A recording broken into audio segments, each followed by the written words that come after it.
नमस्कार, मैं हूँ सीत और आप सुन रहे हैं सीत मिश्रा कहानी बोलेगी। आज मैं आपके लिए अनुराग अन्वेषी जी की एक कहानी लेकर आई हूँ। अनुराग अन्वेषी जी कविताएं लिखते हैं, कहानियाँ लिखते हैं। हालांकि कहानियाँ बहुत कम लिखी है उन्होंने, विशेष तौर पर कविताएं ही लिखते हैं। गाजियाबाद में वर्तमान समय में रह रहे हैं, न्यूज़ नेटवर्क 18 में कार्यरत हैं। तो चलिए सुनते हैं उन्हीं की लिखी ये कहानी, पियाली की दिवाली। सेंट्रल पार्क में बैठे केशव को आज अपनी माँ बेतरह याद आ रही थी। शाम के 6 बज रहे थे। वो उसे फोन करना चाहता था पर हिम्मत नहीं जुटा पा रहा था। हालांकि दीपावली में काफी दिन बचे हैं, पर क्या जवाब देगा वो जब माँ पूछेगी कि दिवाली पर घर आ रहे हो न केशव। भला अपनी माँ का केशु कैसे जा पाएगा उनके पास। छुट्टियां कहाँ मिलेंगी उसे इतनी कि दिल्ली से 1400 किलोमीटर दूर रांची जा सके वो, और ऊपर से प्राइवेट कंपनी की नौकरी। और ये जो बॉस नाम का जीव है वो तो जैसे बस इसी ताक में बैठा रहता है कि कब कोई छुट्टी मांगे और उसकी वो छुट्टी कर दे। गुस्सा हमेशा उसकी नाक पर होता है और कैंची जैसी चलती जुबान हमेशा उलाहना ही देती रहती। तारीफ के बोल तो जैसे वो बोलना ही नहीं जानता। ऐसा कहीं होता है भला? दफ्तर से निकलकर वो इन चीजों को कभी याद नहीं करना चाहता, पर सारी बातें कौंध जाती हैं उसके ज़हन में। फिलहाल उसने एक बार फिर झटक दिया दफ्तर के झंझटों को। घर की याद में डूबे रहना चाहता है। माँ का मुस्कुराता चेहरा, सोनिया और दीनू की नोक-झोंक, कॉलेज के संगी, मोहल्ले के साथी, सब उसे बहुत याद आते हैं। उसने माँ को रिंग करने के लिए मोबाइल निकाला। ध्यान आया कि उसके 7 नंबर का बटन खराब हो चुका है। मैकेनिक ने कह दिया कि बन नहीं सकता ये। चलो इस बार नया खरीद लेगा अगर पैसे बचे तो, सोचकर वो मुस्कराया। साल भर से प्लान कर रहा है। इस सेट की तो वाकई जान निकल गई है। टेप से चिपका चिपका कर किसी तरह जोड़ रखा है इसके अस्थिर पंजर को। पर दिल्ली में खर्चे भी तो इतने ज्यादा हैं ना कि क्या करे वो। खैर ये सब तो लगा ही रहता है। माँ को फोन कर लेना चाहिए, ये सोचते सोचते उसने मोबाइल नंबर सर्च कर डायल कर दिया। पर रिंग करते करते ठान लिया था कि माँ को पूछने का मौका ही नहीं देगा कि वो दीपावली पर रांची आ रहा है या नहीं। कैसा है केशु? प्यार में पगी हुई माँ की आवाज सुनाई पड़ी। हाँ माँ, बिल्कुल ठीक है हम। तुम्हारी तबीयत ठीक रह रही है ना? पाँव का दर्द कुछ कम हुआ? अरे वो सब तो कब ठीक हो गया। हाँ, सोनिया का रिजल्ट आज ही आया है। ले ले, उससे बात कर, मोबाइल छीन रही है पगली। अरे भैया 82% है मेरा। अपनी सहेलियों में हाईएस्ट मार्क्स है। इकोनॉमिक्स में डिक्टेंशन मिला है। बिल्कुल, खनकती हुई आवाज सुनाई पड़ी। अरे वाह, वो मन लगा कर पढ़ बाबू। भैया 5 की पुरानी किताबें मिल जाएंगी हमें, कुछ पैसे भेज दो ना। कितने पैसे बाबू? 500 रुपया हम बचा कर रखे हैं, 1500 रुपया और चाहिए। अरे पैसों का इंतजाम हो जाएगा, काहे उसको बोल रही है? पीछे से माँ की आवाज सुनाई पड़ी। ठीक है सोनी, हम भेज देंगे। और बता, दीनू पढ़ता लिखता है कि नहीं? हाँ भैया, अब सुधर गया है वो। देखो देखो आंखें दिखा रहा है, उसी से बात कर लो तुम, हम कुछ बोलेंगे तो। अरे काहे फोन का खर्चा बढ़वा रही है? ला हमको दे, जरूरी बात करनी है। पीछे से माँ की आवाज सुनाई। केशव सतर्क हो चुका था। उसे पता था कि माँ वही सवाल दोहराएगी। जब तक माँ की आवाज सुनाई पड़ी, अरे केशु, जाड़ा आ रहा है, तेरे लिए फुल स्वेटर बना रहे हैं, 3-4 दिन में पूरा हो जाएगा, जब आना तो ले जाना। अरे माँ, तुम भी कमाल करती हो, इतनी दूर से आने जाने में जितना खर्च होगा उतने में तो यहाँ 5 स्वेटर खरीद लेंगे। कभी बाजार जाकर अपनी गंजी भी खरीदी है तूने? खरीदारी कैसे की जाती है, मोल भाव कैसे करते हैं, तुझे कुछ पता है? माँ, यहाँ बड़े बड़े मॉल्स हैं, डिस्काउंट रेट लगा रहता है, मोल भाव करने की जरूरत ही नहीं, एक से एक ब्रांडेड स्वेटर मिलते हैं यहाँ। हाँ हाँ, जानते हैं, पिछली सर्दियों में लाया था ना तू मेरे लिए एक शॉल, एक ही बार की धुलाई में तौलिया हो गया। माँ का बुना स्वेटर पहनकर शर्म आएगी ना तुझे, खरीद लेना वही स्वेटर, अब तू ब्रांडेड ही पहन। पर दीपावली पर घर सवाल पूरा भी नहीं हुआ था कि केशव ने कहा, माँ आवाज कट रही है, माँ आवाज नहीं आ रही है, सिग्नल कमजोर है। हाँ नहीं, कुछ सुनाई नहीं पड़ रहा। अरे मैं पूछ रही हूँ, दिवाली पर तो घर आ रहा है ना? हाँ हाँ माँ, कुछ सुनाई नहीं पड़ रहा, चलो हम तुम्हें फिर फोन करते हैं। कहने के साथ केशव ने तपाक से फोन काट दिया। ऐसा करके वो बेहद शर्मिंदा हुआ, पर क्या करे, क्या जवाब दे वो माँ के इस सवाल का। दिल्ली से रांची आने जाने का मतलब है कम से कम 3-3.5 का खर्च। 2 महीने पहले उसने पियाली से 500 रुपए लिए थे, अभी तो उसे लौटा भी नहीं पाया। नहीं, किसी भी हाल में वो रांची नहीं जाएगा। 6:30 बज रहे थे, मौसम में ठंडक का एहसास होने लगा। माँ का बुना हुआ एक हाफ स्वेटर उसके पास है। पिछले साल जबरदस्त ठंड पड़ी थी दिल्ली में, उसे एक फुल स्वेटर खरीदना पड़ गया था, पर पता नहीं क्यों हाफ स्वेटर के मुकाबले खरीदा हुआ फुल स्वेटर कम गर्म रहता था। शायद हाफ स्वेटर में माँ के प्यार की उष्णता थी, पास होने का एहसास था, रिश्तों का स्पर्श था। काश वो रांची जा पाता कि माँ के बुने स्वेटर की गर्मी से दिल्ली की सर्दी पौनी पड़ जाती। अरे ये क्या, आंखें फिर भर आईं। उसने डबडबाई आंखों से मोबाइल की घड़ी देखी, 6:45 हो गए, पियाली अब तक नहीं आई। शायद काम का प्रेशर ज्यादा होगा इसलिए ऑफिस से लेट निकली होगी, और 15 मिनट इंतजार कर लेता हूँ, फिर रिंग करूंगा उसे। दरअसल कल सैलरी आने के बाद केशव ने जब हिसाब किताब किया तो देखा कि वो इस महीने पियाली के पैसे नहीं लौटा पाएगा। तो उसने आज दिन में ऑफिस से पियाली को फोन करके बड़े संकोच के साथ कहा कि यार, मैं तुम्हें इस महीने तो रुपए नहीं लौटा पाऊंगा। उधर से पियाली ने कहा, कोई नहीं, सूद के तौर पर आज शाम तुम मुझे चाट पापड़ी खिला दियो।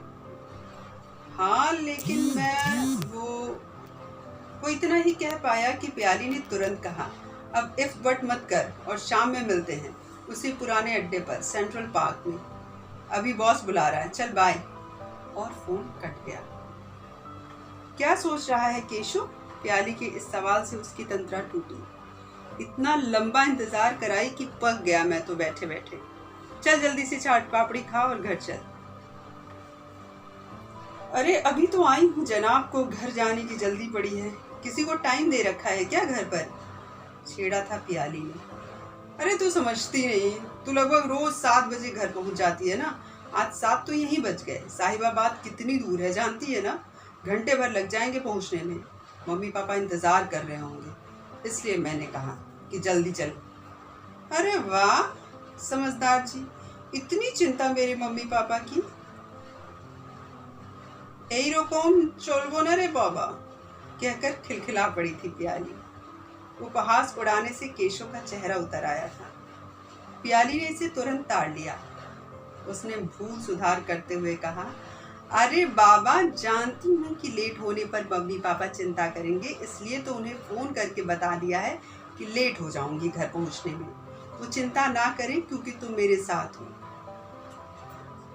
और हाँ, मम्मी ने तुम्हें बता देने को कहा है कि वो खाना तुम्हारा बना रही है। तत्काल अपने वाक्य में जोड़ा था प्याली ने।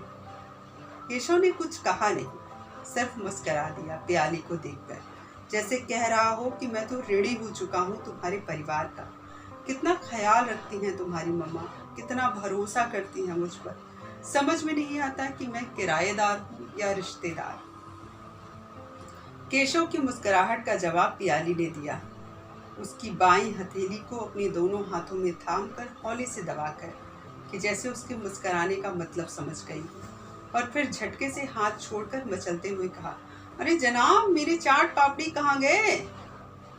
वही खिलाने के लिए तो तुम्हारा कर्जदार यहाँ शाम 5:30 बजे से बैठा और मैडम को अब फुर्सत मिली। पर यह बात पियाली को बुरी लगी। उसने कहा, ये क्या है केशु यार, 500 रुपये कोई ऐसी बड़ी रकम नहीं है जिसके लिए तुम इतने गड़े जा रहे हो। मुझे बुरा लग रहा है, ऐसे एक बार की मत करो। हम अच्छे दोस्त हैं, साथी हैं, कम से कम इस बात का तो ख्याल रखो। आई एम सॉरी, यकीन मान, अब भूल जाऊंगा, दोबारा नहीं कहूँगा। केशव ने अपने दोनों कान पकड़ लिए। उसके कान से उसके दोनों हाथ हटाते हुए पियाली की आंखों में एक क्षण को प्यार छलका और दूसरे ही क्षण गहरी शरारत। 2 कदम पीछे हटते हुए उसने कहा, ना बाबा ना, तुम भले भूल जाओ पर मैं अपने 500 रुपये नहीं भूलने वाली। और फिर इस वाक्य के साथ ही पियाली और केशव दोनों ने ठहाके लगाए। इन दोनों की ये वो हंसी थी जो सेंट्रल पार्क में मौजूद बाकी तमाम लोगों से बेखबर थी। केशव बहुत दिनों बाद आज इतना खुलकर हंसा था, अपनी तमाम परेशानियों को भूलकर, अपनी तमाम तनाव से निकलकर, बिल्कुल बेफिक्र, बेलौस और उन्मुक्त हंसी। पियाली की जिद पर केशव ने भी आज गोलगप्पे खाए। इसी बीच चाट पापड़ी भी बन चुकी थी।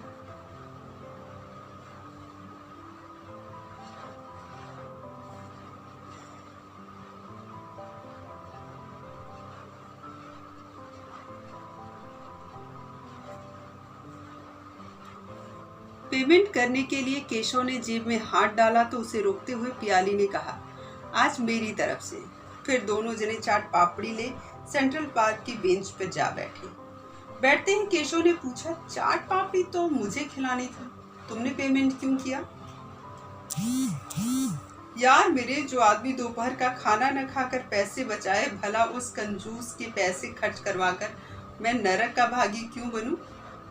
मतलब सिर्फ इतना ही पूछ सका हक्का बक्का केशव, जैसे किसी ने उसे पैसे चुराते हुए पकड़ लिया।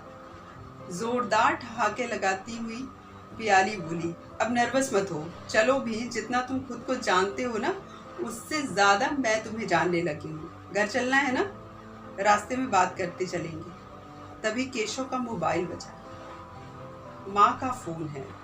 केशव ने हेलो कहते ही माँ से पूछा, अरे केशव, पूछ रहे थे कि दिवाली में घर आ रहा है ना?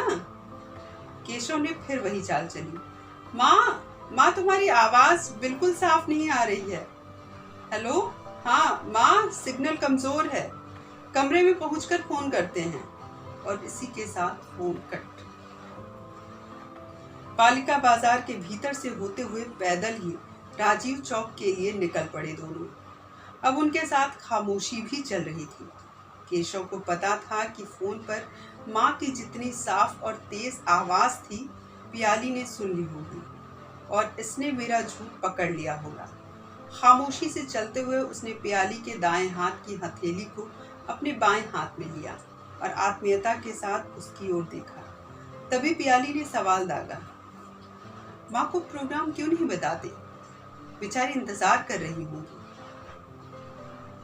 माँ की बेचैनी समझता हूँ पियाली, पर ये जो कमबख्त जेब है ना, वो मुझे हमेशा चुप करा देती है। मुझे ले चलेगा अपने घर, अपनी माँ से मिलाने? सोनी और दीनू से भी मिलना है, तेरे दोस्त से भी और तेरे शहर से भी। अरे पगली, खुद के जाने का तो ठिकाना नहीं, तुझे कहाँ से ले जाऊंगा? फिर बात बदलने के ख्याल से छेड़ा था केशव ने, वैसे मेरी माँ शुद्ध ब्राह्मणी है और तुम अच्छी खाने वाली बंगालन, तुझे तो घुसने भी नहीं देगी और मुझे तो घर से निकाल ही देंगी हमेशा हमेशा के लिए। कहते हुए हंसा था केशव, पर पियाली ने बेहद कातर आंखों से देखा था। उसकी आंखें छलछला आई थी इस जवाब से। अरे बाबू, मजाक किया था रे। अच्छा चल, अगर मैं गया तो तुझे जरूर ले जाऊंगा। केशव ने ये वादा इस पूरे भरोसे के साथ किया कि अभी हाल फिलहाल में तो रांची जाने का कोई सवाल ही नहीं है, बात की बाद में देखी जाएगी। पर केशव के इतना कहते ही पियाली की आंखों में जबरदस्त उत्साह दिखा, जैसे उसे पता हो कि केशव तो हर हाल में इस दीपावली पर घर जाएगा और साथ ही पियाली भी जाएगी।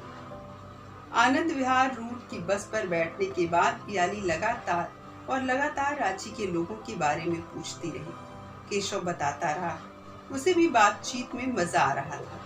कब ITO गुजरा और कब निजामुद्दीन ब्रिज, इन दोनों को कुछ पता ही नहीं चला। तभी पियाली ने पूछा, अरे केशव, रांची जाएगा तो सुनील, दीनू और माँ के लिए कपड़े तो खरीद कर ले जाएगा ना?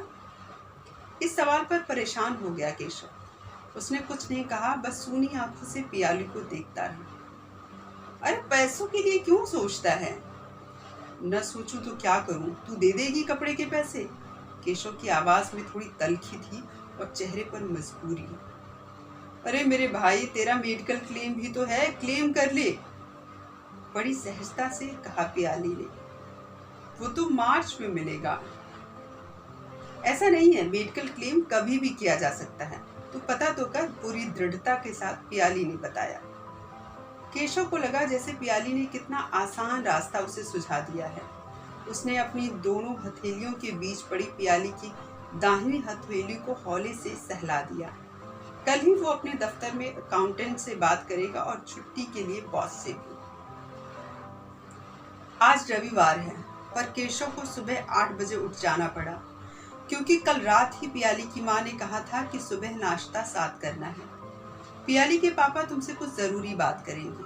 पियाली के पापा ब्रजेंद्र चक्रवर्ती अमूमन कम बोलते हैं, जब बोलते हैं तो एकदम नाप तौल के, सोच समझ के। रात भर केशव तनाव में रहा कि कहीं मकान खाली करने के चक्कर में तो नहीं है, पर जितना भरोसा ये लोग उस पर करते हैं, उसे देखते हुए तो ऐसी कोई बात नहीं लगती। ये सब सोचते हुए उसे पता नहीं कब नींद आ गई। खैर, अभी तो पता चल ही जाना है। अपने कमरे से निकलकर वो पियाली के दरवाजे पर पहुंचा ही था कि उसने दरवाजा खोला, मानो इंतजार कर रही हो उसका। चक्रवर्ती अंकल ने बैठने को कहा। इस बीच रेवा आंटी भी आकर बैठ गई। पियाली वहीं पर टहल रही थी। चक्रवर्ती अंकल ने पूछा, ऑफिस से छुट्टी मिली? हाँ, 10 दिन की। माँ को बताया? नहीं, आज रिजर्वेशन कराने के बाद बता दूंगा। मेडिकल क्लेम का क्या हुआ? अगले महीने ही क्लेम करना होगा, क्योंकि अकाउंटेंट का कहना है कि जिस महीने क्लेम किया जाता है उसके अगले महीने की सैलरी में वो जुड़कर चला आता है। केशव ने नीचे देखते हुए जवाब दिया। चलो पहले माँ को बताओ कि तुम दिवाली पर घर आ रहे हो, चक्रवर्ती अंकल ने आदेश किया। पर अंकल, रिजर्वेशन, इतना ही कहा था केशव ने कि पियाली की आवाज सुनाई पड़ी। हाँ जी, मैं पियाली, लीजिए केशव से बात कीजिए। केशव को फोन थमाते हुए पियाली घर के अंदर चली गई। माँ, दिवाली में हम घर आ रहे हैं।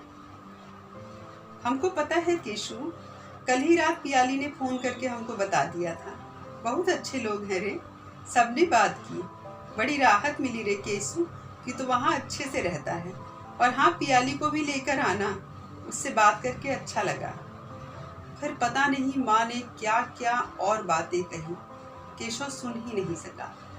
उसकी आंखें डबडबाई हुई थी। सामने चक्रवर्ती अंकल और रेवा आंटी मुस्करा रहे थे। केशव ने कांपती आवाज में केवल इतना कहा, ठीक है माँ, हम रिजर्वेशन कराने के बाद तुम्हें फोन करते हैं। तब तक पियाली कमरे में आ चुकी थी। उसने हाथ में पकड़ा कागज केशव को थमाते हुए कहा, रिजर्वेशन करवा चुकी हूँ तुम्हारा। केशव अवाक सा उसे देखता रहा। तभी पियाली ने कहा, और मुझे साथ ले जाने के तुम्हारे वायदे का क्या हुआ? अंकल आंटी से पूछ लो, मुझे तो कोई प्रॉब्लम नहीं है। केशव ने मुस्कुराने की कोशिश की। इन दोनों को कोई प्रॉब्लम नहीं है, दोनों ने ओके कर दिया है, पियाली ने कहा। पर इतनी जल्दी रिजर्वेशन कैसे मिलेगा पियाली? केशव ने कहा। अरे चिंतक जी, चिंतित मत होइए, पियाली बहुत फास्ट चीज है उस रिजर्वेशन को फाड़ कर फेंक दीजिए, कैंसिल करा दिया है मैंने। ये लीजिए दूसरा टिकट जिसमें मेरा भी रिजर्वेशन है आपके साथ। खुशी के मारे चहक रही थी पियाली। क्या? भौचक होकर टिकट देखा केशव ने। जवाब दिया रेवा आंटी ने। हाँ बेटा, क्या हर्ज है, पर सुन, पियाली कभी मेरे बगैर कहीं गई नहीं है, ध्यान रखना इसका। इस दीपावली पर यहाँ मुझे सूना लगेगा। इतना कहते कहते रेवा आंटी की आंखें डबडबा गईं। पियाली के होंठ थरथरा रहे थे, केशव की आंखें झर रही थी और चक्रवर्ती अंकल ने अखबार से अपना चेहरा छिपा लिया था। Thank you so much.